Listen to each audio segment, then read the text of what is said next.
Jadi sebagai orang beriman, sebagai orang Islam,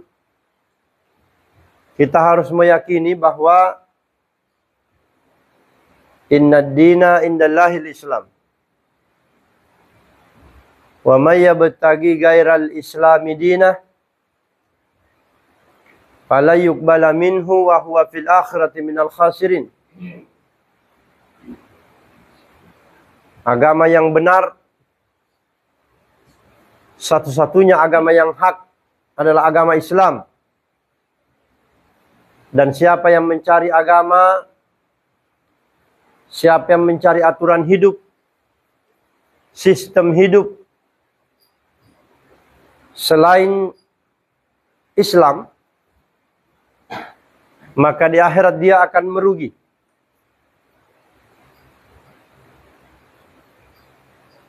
Kemudian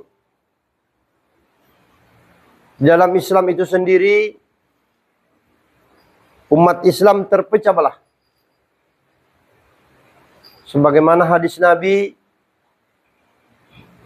yang artinya kurang lebih, umatku terpecah menjadi 73 golongan. Dan semuanya ke neraka. Kulluhun finnar illa wahidah. Jadi dari sekian golongan-golongan Islam itu, atas nama Islam, itu semuanya terancam neraka. Kecuali satu. Hanya satu golongan yang dijanjikan oleh Rasulullah SAW selamat.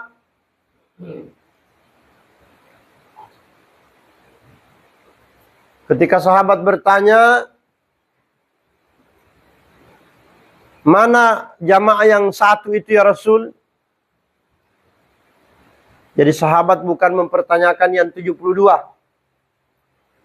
Sahabat tidak bertanya mana golongan yang batil, bukan. Karena selain yang hak itu pasti batil.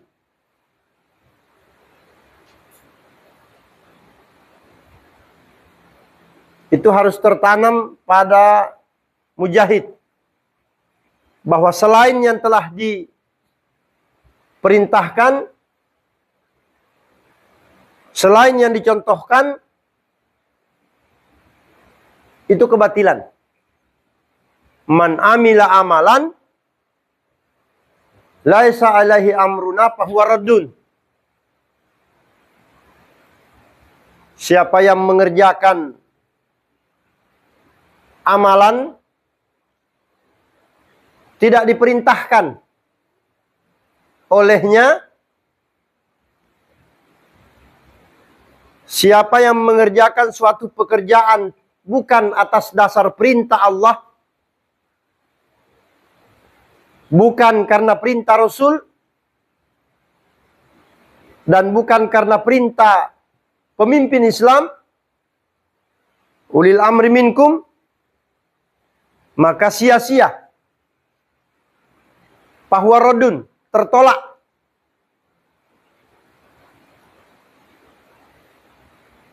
Maka ketika sahabat bertanya, mana jamaah yang hak itu ya Rasul? Maka Rasulullah SAW menjawab bahwa jamaah yang hak adalah jamaah yang ma'ana alaihi wa ashabi. Jamaah yang benar adalah jamaah yang pernah dicontohkan oleh Nabi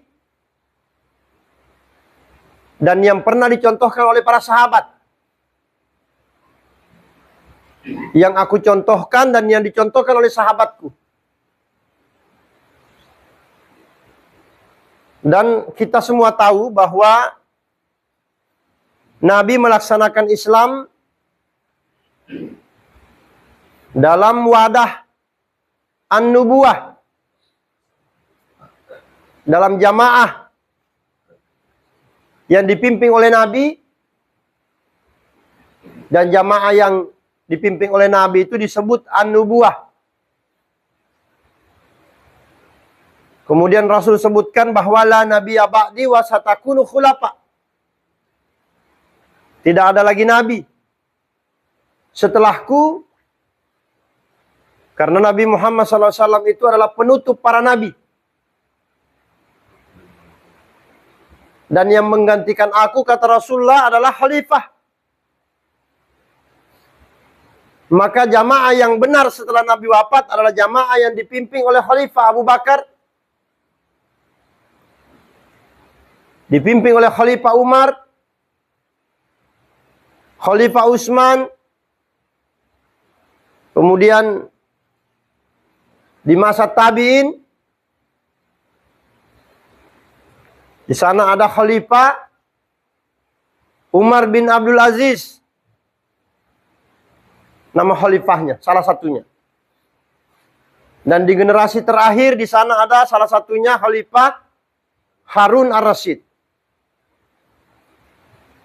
Ketika pemimpinnya khalifah, maka jamaahnya disebut khilafah. Jadi ketika Nabi masih hidup, nama pemimpin atau gelar pemimpin jamaah yang benar itu adalah an-nubuwah. Dipimpin oleh Nabi. Setelah Nabi wafat, gelar pemimpin sahabat tabi'in dan tabi'ut tabi'in itu gelarnya adalah khalifah. Maka nama kelompoknya itu adalah khilafah. Sehingga Nabi berpesan bahwa fa'alaikum bisunnati wa sunnatil khulafa'ur rasyidin al-mahdiyin.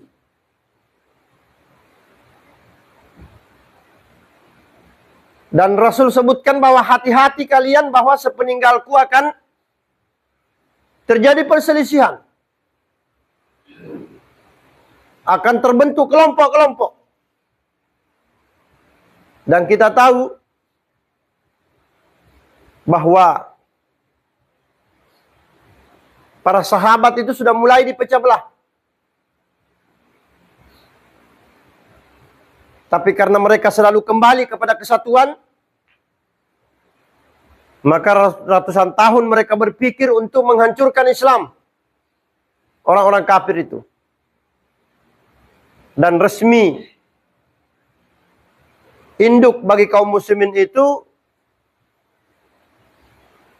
hancur atau mati, dibunuh oleh mereka tahun 1924. Khalifah terakhir itu namanya Abdul Majid. Dan yang membunuhnya itu adalah orang Islam sendiri. Yang gila kekuasaan namanya Mustafa Kamal. Laknatullah alaih. Semoga Allah melaknatnya, karena dialah yang menghancurkan kepemimpinan Islam. Yang kemudian dia dilantik menjadi bapak bangsa. At-Tartuk dan Cikal Bakal yang menjadi presiden pertama adalah Mustafa Kamal itu. Dari mulai Mustafa Kamal itulah munculnya presiden-presiden itu. Jadi presiden pertama itulah yang telah menggulingkan kekhalifahan Islam. Yang tadinya umat Islam yang menguasai dunia, setelah itu kemudian orang kafir yang berkuasa. Jadi presiden-presiden itu di atasnya ada namanya PBB. Induknya presiden-presiden itu namanya PBB. Dan ada polisi dunia. Di atasnya PBB itu namanya NATO. Itulah yang dibentuk oleh Yahudi untuk menguasai dunia. Jadi tadinya khalifah yang mengendalikan dunia, memakai aturan-aturan Islam, Al-Quran dan hadis, dihancurkan kepemimpinan Islam, kemudian mereka, orang-orang kafir yang memimpin dunia setelah kehancuran Islam. Jadi mulai dari NATO, PBB, presiden-presiden itu sistem Dajjal itu. Sistem sekularisme. Sistem yang memisahkan agama dengan kehidupan publik. Jadi tidak boleh membawa agama dalam pemerintahan, tidak boleh. Karena pemerintahan itu pemerintahan sekuler. Pemerintahan kafir. Pemerintahan yang tidak berlandaskan Al-Quran.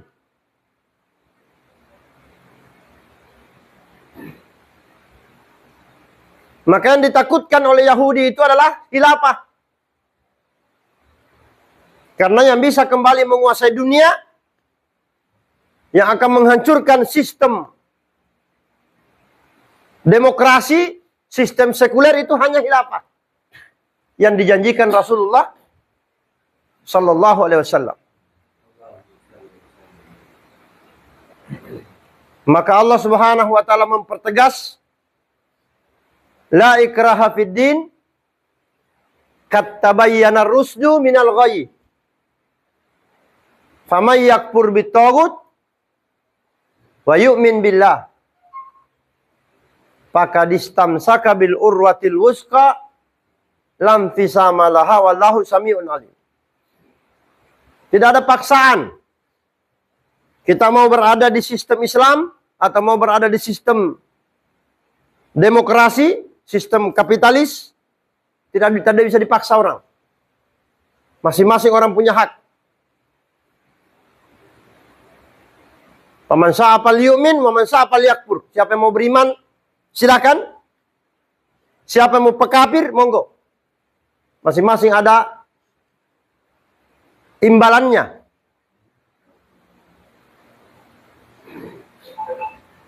Telah terang kata Allah Subhanahu wa taala, telah jelas mana sistem yang hak. Khilafah, an-nubuwah, sistem yang hak. Dan telah jelas mana sistem yang batil. Di luar daripada sistem Islam itu namanya sistem jahil. Sistem jahiliyah. Kemudian faman yakfur bitaghut, siapa yang menolak sistem jahiliyah,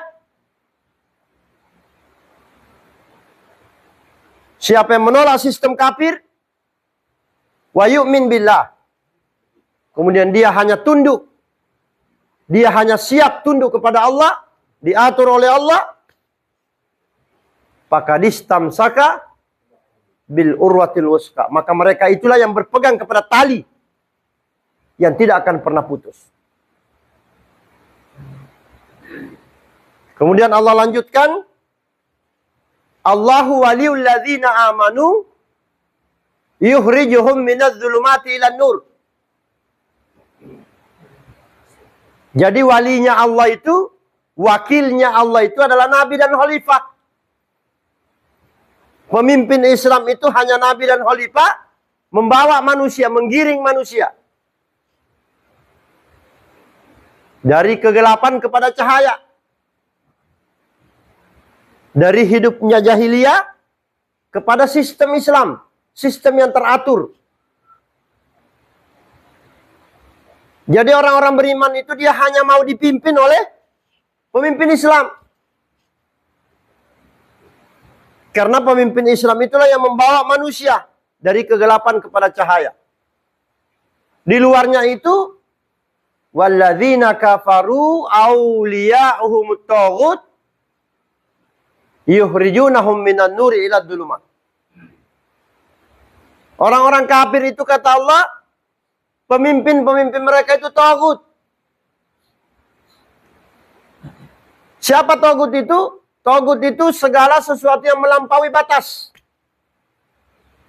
Di luar dari yang telah digariskan oleh Allah, nabi dan khalifah, itulah pemimpin-pemimpin taghut. Memimpin manusia dari fitrahnya, dari cahaya kepada kegelapan. Keterbalikan dari pemimpin Islam. Kalau pemimpin Islam mengajak taat kepada Allah untuk meraih ridha Allah, kalau pemimpin sekuler, pemimpinnya orang-orang kafir, itu dia tidak pernah mengajak kepada akhirat. Dia hanya mengajak kepada kesuksesan dunia. Kalaupun dia memakai aturan-aturan Allah, itu bukan karena takutnya kepada Allah, tapi karena di dalam aturan Allah itu ada dunia, ada kepentingan. Contoh Indonesia ini mengadopsi haji, mengelola haji. Kenapa? Karena ada duitnya. Mengelola zakat. Karena ada duitnya. Mengelola pernikahan. Karena duit. Tapi kalau pencuri, tidak mau dia pakai hukum Islam. Potong tangan. Kalau orang berzina, tidak mau dia pakai hukum Islam. Itulah demokrasi itu. Itulah sekularisme. Sekuler. Jadi agama tidak bisa dibawa dalam kehidupan publik.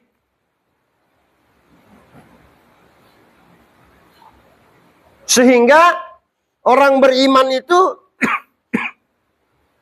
yang tadinya dipimpin oleh khalifah, ada kemudian orang beriman yang dipimpin oleh tagut. Karena telah dihancurkan tadi kepemimpinan Islam. Dibunuh kepemimpinan Islam itu. Maka dipimpinlah manusia oleh tagut tadi. Diaturlah dengan aturan-aturan yang tidak dari Allah. Jadi manusia dibawa kepemimpinan tagut itu dalam urusan ibadah mahdo. Mereka tunduknya kepada Allah. Tapi dalam urusan ghairu mahdo, urusan publik, mereka tunduknya kepada manusia, kepada lain.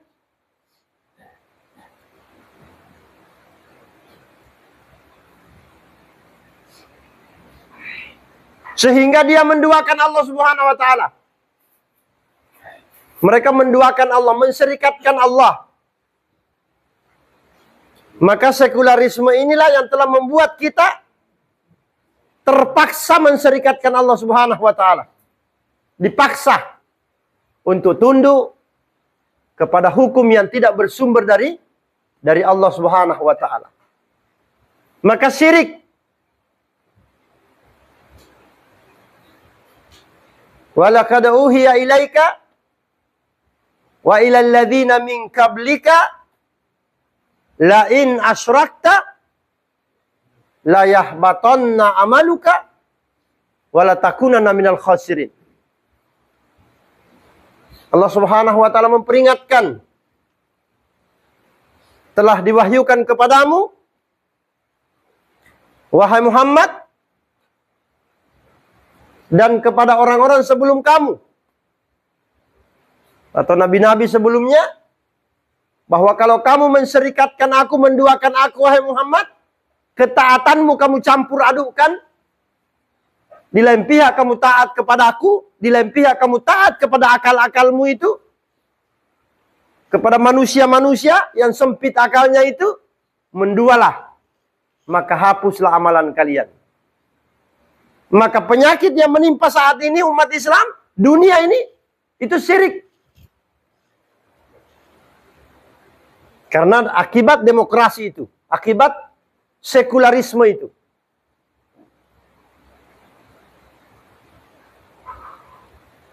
Nah, maka dengan munculnya sistem Islam ini, tidak ada solusi lain bagi orang beriman, kembali. Munibina ilaihi wattaquhu wa aqimus shalah. Wala takunu minal musyrikin. Minal ladzina farraqu dinahum wa kanu syi'a. Kullu hizbin bima ladaihim farihun. Dengan kembali, ajakan untuk kembali. Kembali bertaubat.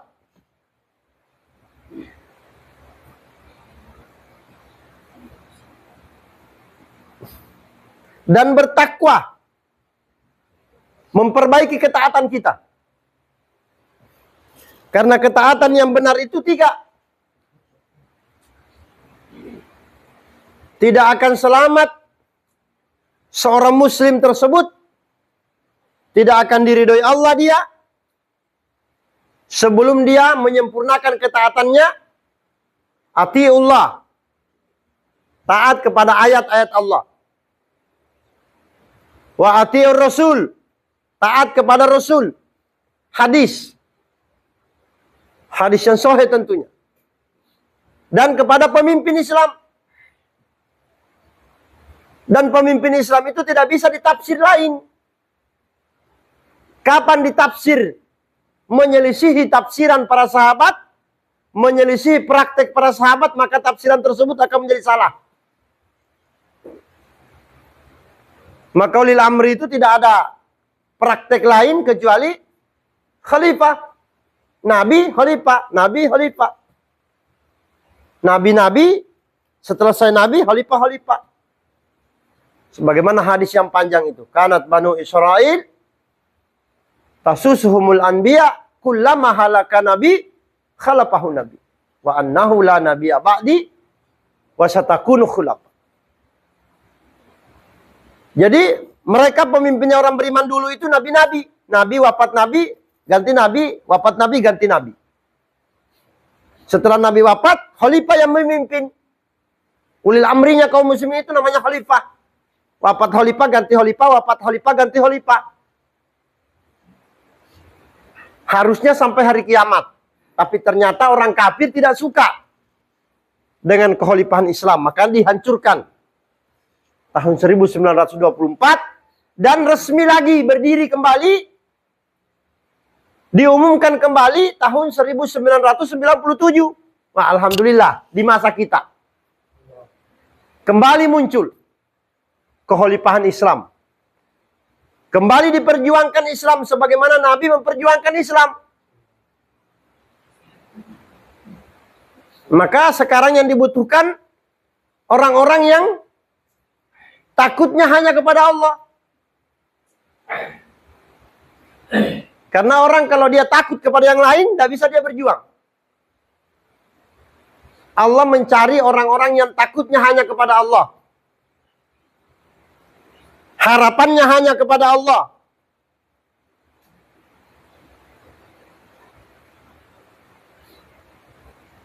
Memperjuangkan Islam di tengah-tengah orang yang tidak setuju dengan syariat Islam.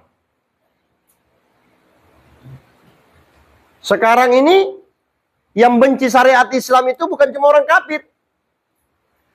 Tapi kiai juga banyak. Ulama juga banyak. Dia benci sistem Islam. Ya. Jadi berhasil. Yahudi berhasil mencetak ulama. Melalui sinagron. Ya. Jadi gurunya ulama itu namanya sinagron itu. Itulah kemudian yang menyampaikan bahwa tidak perlu umat Islam bersatu. Tidak perlu umat Islam itu tunduk kepada hukum Islam. Yang penting dia sudah sholat, dia sudah puasa, dia sudah zakat, dia sudah haji, dapat surga. Tertipu dia. Bahwa sholat, puasa, zakat, dan haji itu tidak akan diterima kalau kita syirik. Tidak bisa diterima. Hapus semua. Walau asyraku lahabita anhum ma kanu ya'malun. Orang-orang syirik, orang-orang yang menduakan Allah, mensyirikatkan Allah, hapus amalannya. Maka Allah butuh ini, para pejuang-pejuang ini. Allah butuh sebagaimana mereka yang memperjuangkan, yang mendukung Rasulullah SAW. Was-sabiqunal awwaluna minal muhajirin wal ansar. Mereka takutnya hanya kepada Allah. Mereka harapannya hanya kepada Allah. Karena mereka yakin betul. La haula wa la quwata illa billah.